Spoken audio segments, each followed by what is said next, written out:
আসসালামু আলাইকুম। আজকের সময় নিউজে আপনাকে স্বাগত। শুরুতেই সংবাদ শিরোনাম, পরে বিস্তারিত। দর্শক, জানিয়ে দিব আমাদের হাতে পাওয়া সর্বশেষ আপডেট বাংলা সংবাদ। শুরুতে থাকবে সংবাদ শিরোনাম, পরে বিস্তারিত। হাসিনা চাইলেই কি দেশে ফিরতে পারবেন? তারপর জানিয়ে দিব ধ্বংসস্তূপ থেকে দেশকে রক্ষার দায়িত্ব বিএনপির, বলছেন মির্জা ফখরুল। এখন জানিয়ে দিব বিদ্যুৎ জ্বালানি নিয়ে অস্থিরতা তৈরির চেষ্টা করছেন একটি চক্রান্ত, বলছেন প্রধানমন্ত্রী। এবং সর্বশেষ জানিয়ে দিব আওয়ামী লীগ লিঙ্ক এবং শেখ হাসিনার রাজনৈতিক দাফন হয়েছে, বলছেন সালাউদ্দিন আহমেদ। দর্শক, এতক্ষণ শুনছিলেন সংবাদ শিরোনাম, এখন শুনবেন বিস্তারিত জানার আগে আপনি যদি আমাদের চ্যানেলে নতুন এসে থাকেন তাহলে অবশ্যই চ্যানেলটিকে সাবস্ক্রাইব করবেন। আর ভিডিওটি আপনি কোন জেলা থেকে দেখছেন এবং শুনছেন অবশ্যই কমেন্ট বক্সে লিখে যাবেন। এখন বিস্তারিত।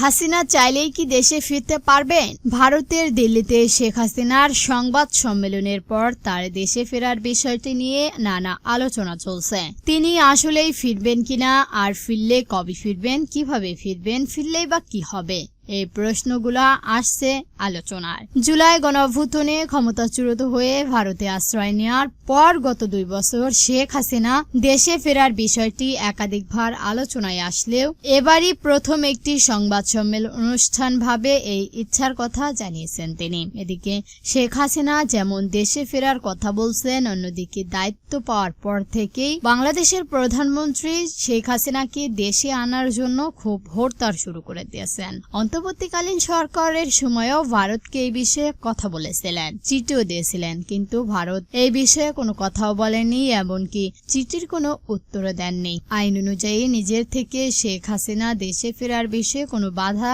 দেখছেন না আইন বিশেষজ্ঞরা।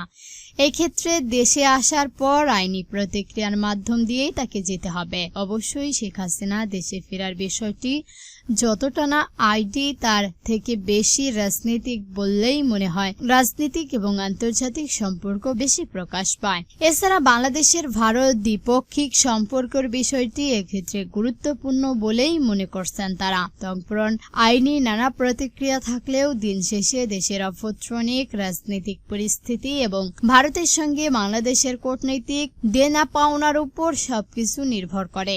যদিও এই মুহূর্তে বাংলাদেশের বিদ্যমান রাজনৈতিক বাস্তবতা শেখ হাসিনা আসলেই দেশে ফিরতে চান কিনা এমন প্রশ্ন তুলছেন বিশেষজ্ঞদের কেউ কেউ। রাজনৈতিক কৌশল অংশ হিসেবে বারবার দেশে ফেরার বিষয়টি নিয়ে সামনে আনছে অনেক কিছু। এই নিয়ে ভাবনার অনেক কিছুই রয়েছে, সুযোগ রয়েছে বলে মনে করছেন তারা। ধ্বংসস্তূপ থেকে দেশকে রক্ষার দায়িত্ব বিএনপির, বলছেন মির্জা ফখরুল। একটি মহলে থেকে দেশের অস্থিতিশীলতা সৃষ্টির পায়তারা করেছেন বলে অভিযোগ করেছেন স্থানীয় সরকার মন্ত্রী মির্জা ফখরুল ইসলাম আলমগীর। তিনি বললেন, আওয়ামী লীগ যখন দেশকে ধ্বংস করে দেয় তখন সেই ধ্বংসস্তূপ থেকে দেশকে রক্ষার দায়িত্ব পড়ে বিএনপির ওপর। বিএনপি যখন দেশকে সামনের দিকে এগিয়ে নেবার কাজ করছেন তখন একটি মহল, একটি দল অস্থিতিশীলতা সৃষ্টি করছেন। মির্জা ফখরুল বললেন, আমি মনে করি এটা অন্যায় হবে।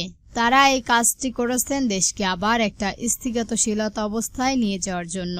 আমি এজন্য বললাম যে আমাদের সকলকে সজাগ ও সচেতন থাকতে হবে। শনিবার 8 আগস্ট দুপুরে রাজনৈতিক এবং জাতীয় সংসদের এলডি হলের ডক্টরস অ্যাসোসিয়েশন অফ বাংলাদেশ ডেফ 37তম প্রতিষ্ঠান বার্ষিকী উপলক্ষে আয়োজিত চিকিৎসক সমাবেশ শেষে অতিথির বক্তব্যে তিনি এসব কথা বললেন। অনুষ্ঠানে প্রধান অতিথি ছিলেন প্রধানমন্ত্রী তারেক রহমান। মির্জা ফখরুল বললেন, যখনই দেশ উপরের দিকে উঠতে থাকে তখনই একটি মহল দেশীয় ও আন্তর্জাতিক ষড়যন্ত্রের মাধ্যম দিয়ে দেশকে পেছনে ঠেলে দিতে চায়। আমি মনে করি দেশ এখন রাজনৈতিক স্থিতিশীলতা দরকার। বিএনপির মহাসচিব বললেন, আমি আপনাদের কাছে বলছি, আপনারা সবাই সচেতন, উচ্চ শিক্ষার মানুষ, সমাজ এবং দেশের সবচাইতে গুরুত্বপূর্ণ জায়গায় আপনাদের কাজ করছেন।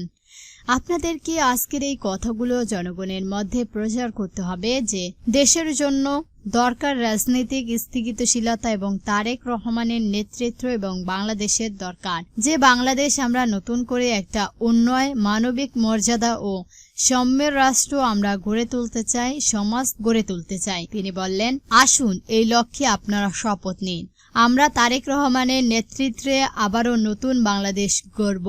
আমাদের স্লোগান হবে শুধুই সবার আগে বাংলা।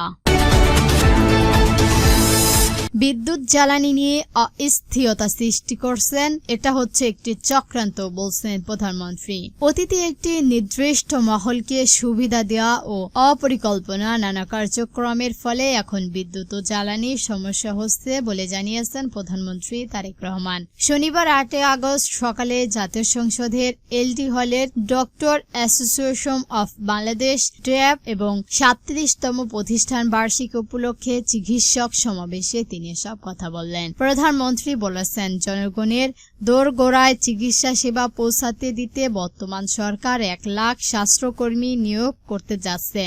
যত দ্রুত সম্ভব ই-হেলথ কার্ডের কাজ শুরু হবে। উপজেলা হাসপাতালগুলো 101 স্বচ্ছ উন্নয়ন এবং পরিকল্পনা গ্রহণ করা হয়েছে। সরকার ভঙ্গুর অবস্থা থেকে দেশকে সচল করার চেষ্টা করছে। তিনি বললেন, ভঙ্গুর অবস্থা থেকে দেশকে সচল করতে চেষ্টা করছেন বর্তমান সরকার। একটি চক্রান্ত অন্তত সুকৌশলের জ্বালানি এবং বিদ্যুৎ স্টককে স্থগিতশীলতা করতে সক্রিয়। নানাভাবে ভিন্ন বিভ্রান্তির বক্তব্য দিচ্ছেন।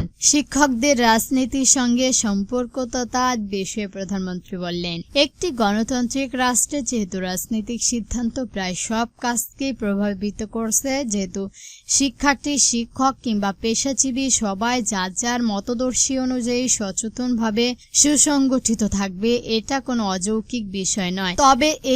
তবেটা হচ্ছে ইম্পর্টেন্ট বিষয়। তবে রাজনৈতিক সম্পর্কিততা যেন নিজেদের পেশাগত দায়িত্ব পালনের ঘৃণ্যতা ঘটায় বা ঘৃণ্যতা ঘটানোর কারণ না হয়, সেটি হচ্ছে মোস্ট ইম্পর্টেন্ট।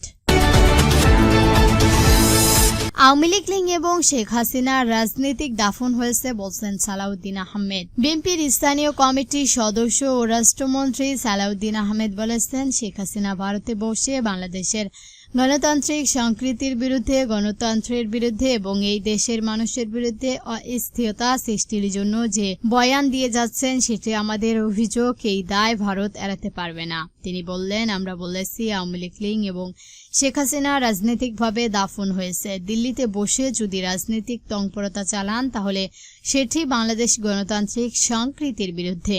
শনিবার 8 আগস্ট ঢাকা বিশ্ববিদ্যালয়ের সিনেট ভবনে ঢাকা বিশ্ববিদ্যালয়ের সাদা দল ও ইউট্লবাল যৌথ উদ্যোগে জুলাই গণ অভ্যুত্থানের 2024-এর 2 বছর পূর্ণিত উপলক্ষে ফ্যাসিস্ট সরকার পতনে বিশ্ববিদ্যালয়ের শিক্ষকদের ভূমিকা শীর্ষ আলোচনা সভায় প্রধান অতিথির বক্তব্যে তিনি সব কথা বললেন। সালাউদ্দিন আহমেদ বলেছেন, শেখ হাসিনা এবং তার কুশীলবদের বিচার চলমান। কিছু বিচার সমাপ্ত হয়েছে, আরো অনেকগুলো বিচার চলমান রয়েছে, কিন্তু শেখ হাসিনা কোনো অনুশোচনা নেই। তিনি বাংলাদেশের মানুষের সামনে দুঃখ প্রকাশ করেননি, বরং যারা গণতান্ত্রিক আন্দোলন করেছেন, গণ অভ্যুত্থান করেছেন, তাদের জঙ্গিবাদী তৎপরতার মাধ্যম দিয়েই ক্ষমতা থেকে তাকে অপসারণ করা হয়েছে বলে মন্তব্য করেছেন। দর্শক, আজকে সংবাদ ছিল পর্যন্ত। এই ভিডিওটি ভালো লাগলে অবশ্যই একটি লাইক দিবেন, আর এরকম নতুন নতুন নিউজ পেতে আমাদের চ্যানেলটিকে সাবস্ক্রাইব করে আমাদের সঙ্গেই থাকবেন। ভিডিওটি সম্পূর্ণ দেখার জন্য